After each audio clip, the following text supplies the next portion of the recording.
आगाज़ करते हैं इंतहाई बोझल दिल के साथ और इंतहाई दुखी दिल के साथ हम अपना प्रोग्राम का आगाज़ करते हैं गुज़िश्ता 2.5-3 महीनों से। और हम रेगुलर तादाद बता रहे हैं कि इस वक्त कोरोना मुतासिरीन की तादाद क्या बन रही है, कितने अफराद की अमवात हो चुकी है, कितने डॉक्टर्स इससे मुतासर हो चुके हैं, हमारी सोसाइटी के कितने मुदब्बिर अफराद इससे जाँ बहक हो चुके हैं। ये सब कुछ हम आपको बता रहे हैं।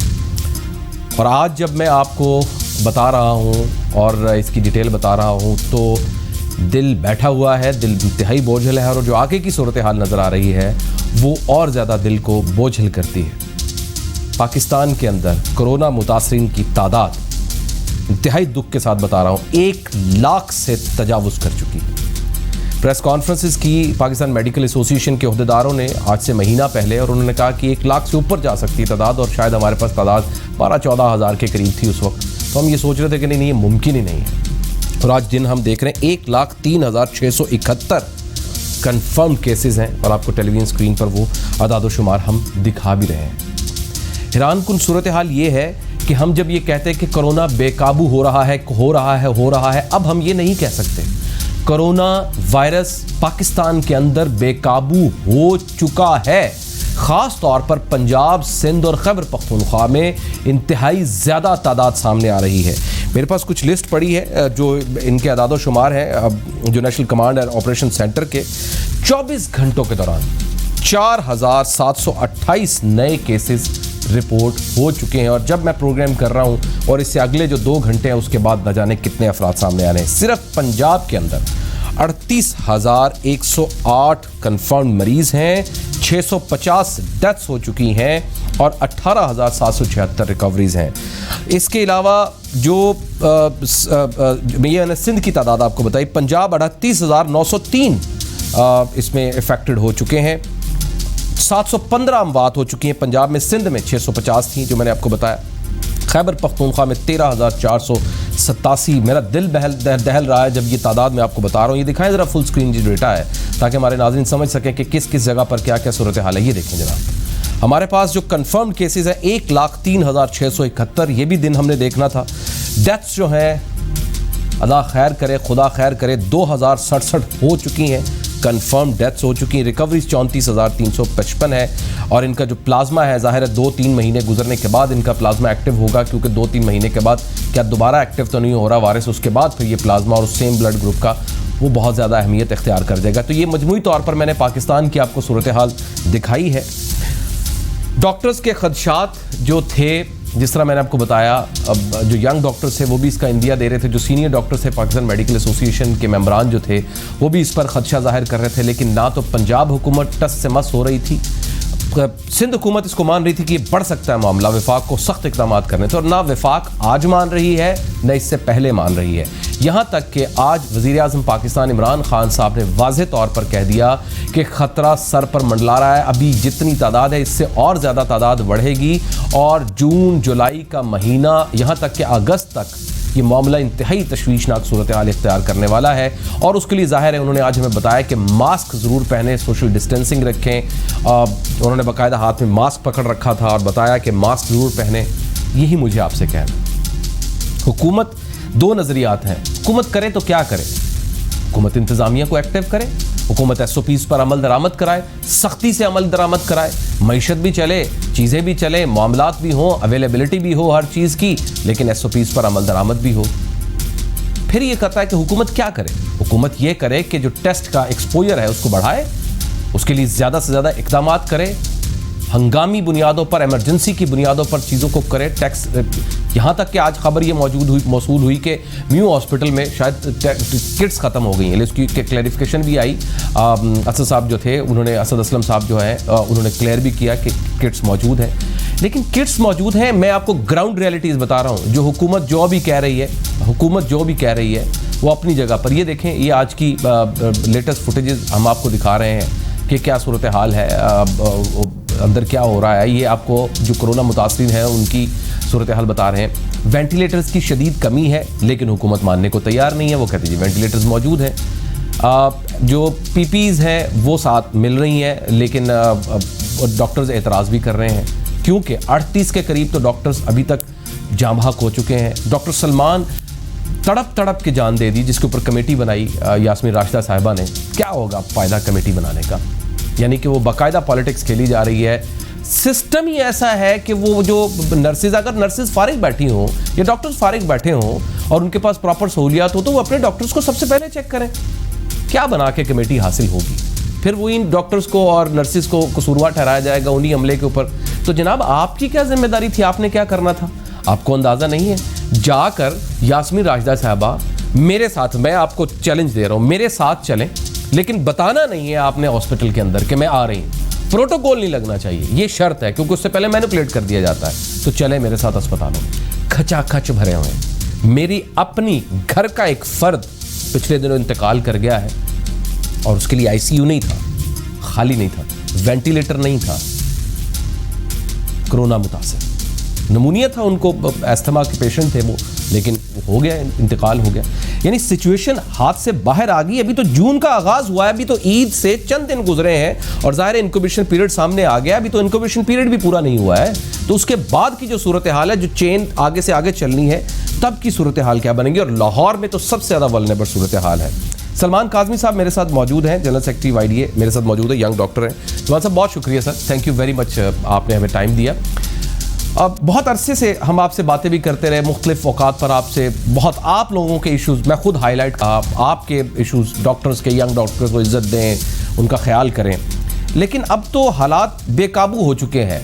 छोड़िए यंग डॉक्टर्स को, छोड़िए सब मामलात को, आपके क्या मसाइल है, ये है, हमें ज़रा ग्राउंड रियलिटीज़ तो बताएं, क्योंकि आप तो अंदर हैं। हम भी शायद कुछ भूल चूक हम हो जाए हमसे रिपोर्टिंग करते हुए, आप तो एग्जैक्ट बता सकते हैं कि अस्पतालों में सूरत हाल है क्या।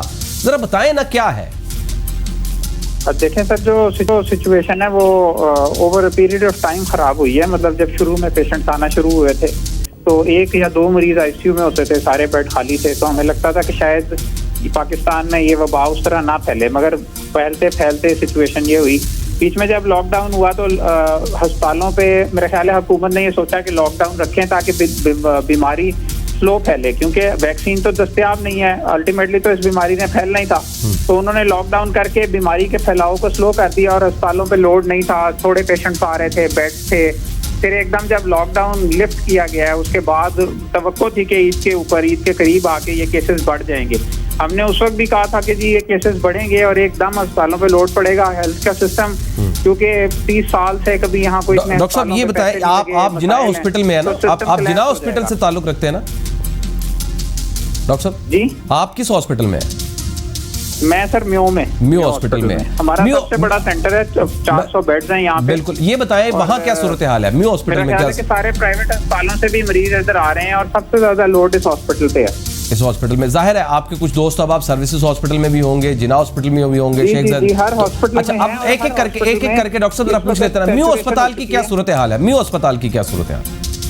सर म्यो हॉस्पिटल के क्योंकि सबसे बड़ा सेंटर है और यहाँ सबसे ज्यादा बेड्स हैं, इसलिए पूरे लाहौर से अस्पताल जो है वो इस वक्त प्राइवेट अस्पतालों से मरीज इधर आ रहे हैं, जिनको इनकार कर रहे हैं लोग। और यहाँ से अभी तक कोई मरीज आगे नहीं कहीं रेफर हुआ, क्योंकि यहाँ कल तक बेड कोई 5-10 बेड थे।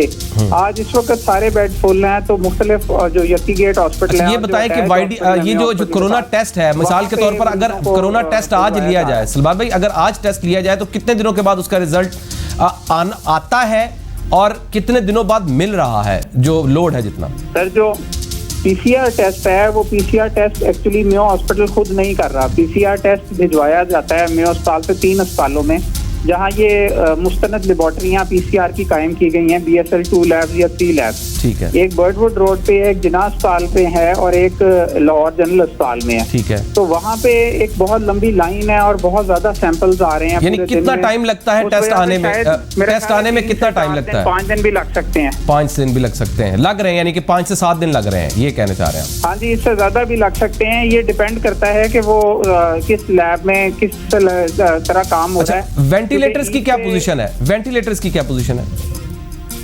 वेंटिलेटर्स की जो सिचुएशन है वो ये है कि इस वक्त तो सारे वेंटिलेटर्स तकरीबन फुल हैं। वेंटिलेटर्स के हवाले से मैं ये क्लियर कर दूं, एक्चुअली वेंटिलेटर्स पे 2 मोड्स में मरीज लगे हुए हैं।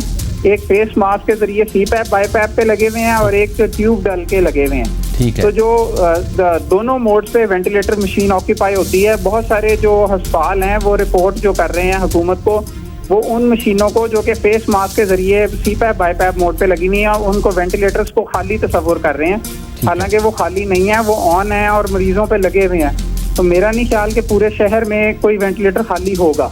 यानी हम जब आज बात कर रहे हैं तो म्यू हॉस्पिटल सबसे बड़ा, वहां पर सबसे ज्यादा बेड्स हैं, यानी आज हम जब बात कर रहे हैं तो कल का जो बल्क होगा या परसों का जो बल्क होगा वो अस्पतालों में नहीं आ सकता, उनको जो अलग से कोरोना सेंटर्स बनाए गए वहां भेजना पड़ेगा। हाँ जी, नहीं, अब मुख्तलिफ अस्पतालों में ये बेड इंक्रीज करने की कोशिश कर रहे हैं। जो छोटे हॉस्पिटल जिस तरह यकी गेट हॉस्पिटल और जो कुछ ऐसे हॉस्पिटल्स हैं जहाँ पे इतना रश नहीं है, जहां ऑक्सीजन वाले बेड्स दस्तयाब हैं, क्योंकि बहुत सारे लोग जो इब्तदाई स्टेज में आते हैं पहले उनको ऑक्सीजन लगती है, फिर उसके बाद उनको सीपैप लगता है, फिर उसके बाद वेंटिलेटर पे जाने की नौबत आती है अगर हालत खराब होती चली जाए। एक और बड़ी इंपॉर्टेंट चीज है सर, इसके अंदर की एक इंजेक्शन टोक्लेज़ोमैब जी उसका भी बता सामने आया, जो हमने मेयो हॉस्पिटल में काफी सारे मरीजों को लगाया और कई मरीजों को जिनको इब्तदाई स्टेज में लग गया सांस खराब होने के, वो बेहतर हुए हैं और डिस्चार्ज होकर घरों को चले गए हैं। ये बात बहुत इंपॉर्टेंट है कि सीओ ड्राइव को चाहिए कि ये जो 2-3 कंपनीज इसको इंपोर्ट कर रही हैं उनके साथ बाकायदा रोजाना की बुनियादों पे मीटिंग करें और बांग्लादेश से और दीगर ममालिक से जहाँ जहाँ से ये इंजेक्शन इंपोर्ट हो सकते हैं इनको इंपोर्ट करें, क्योंकि लोगों को फायदा होगा इन इंजेक्शन के लगने से। इस वक्त पूरी मार्केट में ये शॉर्ट है, कोई 2.5 लाख रुपए का दे रहा है, कोई 2 लाख रुपए का दे रहा है। Oh my God. तो ये एक बहुत मतलब जिन लोगों के मरीज हैं उनके लिए बहुत बड़ा मसला है। हमारे हॉस्पिटल में भी ये मिल रहे हैं, मुफ्त मिल रहे हैं, मगर ये कि ये अब आज नहीं हमारी जो खेप है वो पहुंच नहीं सकी, क्योंकि ऑब्वियसली कहीं से इंपोर्ट हो रहे हैं। ठीक है, तो ये मसले हुकूमत का खास तौर पर पंजाब हुकूमत का या वफाक का जो आपके साथ मतलब जो फैसिलिटीज है उससे मुतमईन है? सर देखें, ये एक्चुअली नई बीमारी है, तो मेरा ख्याल है कि उस वजह से जो जितनी भी आप फैसिलिटीज ऐड ऑन कर देंगे वो कम पड़ जाएंगी, क्योंकि मरीजों की तादाद बढ़ती जा रही है और ये मरीज वो मरीज नहीं है जिनको हल्की सी कोई खारिश हो या कोई पेट में दर्द हो या कोई इस किस्म का मसला हो, इनको सांस का मसला होता है, सांस नहीं आ रहा होता। सही है। और सांस जिसको नहीं आ रहा उसको वो कार्डियक मॉनिटर भी चाहिए, उसको आईसीयू बेड भी चाहिए, उसको ऑक्सीजन भी चाहिए, उसको IV antibiotics, antivirals, IV fluids. ये एक कॉम्प्लिकेटेड मरीज होता है जिसकी मैनेजमेंट इतना सिंपल मरीज नहीं है कि जिसने वॉक इन आना है, आउटडोर में दवाई लिखवा के चले जाना है। सही। तो ये जितने भी मरीज बढ़ते जाएंगे उतना ही लोड अस्पतालों पे पड़ेगा और सारा सिस्टम कोलैप्स कर जाएगा, क्योंकि ऑब्वियसली जब जगह ही नहीं होगी तो आप मरीजों को कहाँ लिटाएंगे या उनको कहाँ रखेंगे। बिल्कुल ठीक है। तो इसलिए मसला बहुत ज्यादा बढ़ने वाला है। इस चीज का अंदाजा हमें इसलिए है कि हम अस्पतालों में आंखों से देख रहे हैं। जिन लोग अभी तक ये कह रहे हैं कि जी कोरोना घरों में नहीं आया, जी जिस तरह डेंगू आया था 2011 में कि घर घर में डेंगू पहुंच गया था, तो ये घरों में आ जाएगा अभी 1 महीने। बहुत शुक्रिया सलमान साहब, thank you very much sir, thank you very much Salman साहब, थैंक यू वेरी मच। बहुत हद तक चीजें क्लियर हुई हैं। ब्रेक लेते हैं नाज़रीन, लेकिन ब्रेक पर जाने से पहले मैं आपको बता दूं सिचुएशन वर्स्ट हो चुकी है, ये जहन में रखिए, सिचुएशन वर्स्ट हो चुकी है। चलते फिरते कोरोना के मरीज इस वक्त बाजारों में फिर रहे हैं जिनको सिम्टम्स नहीं है, जिनको एसिम्प्टोमेटिक कहते हैं। और ये पहले दिन से हम कह रहे हैं कि सबसे ज़्यादा खतरनाक वो है जो एसिम्प्टोमेटिक है, जिनको खुद नहीं पता है कि भाई वो कोरोना के पेशेंट हैं कि नहीं है। लेकिन जिस तरह से चेन चली है ईद के दिनों में, खुदा ना खास्ता जो आप पीएम में कह रही है कि 2 करोड़ से ज़्यादा अफराद पंजाब में मुतासर हैं, ये बात सच हो सकती है। आने वाले दिन खतरनाक हो सकते हैं। मामला आपके और मेरे हाथ में। सोशल डिस्टेंसिंग, मास्क, हाथ साफ, बस इतना कर लीजिए, बाकी हुकूमतों पर छोड़ दीजिए और नसीब पर छोड़ दीजिए।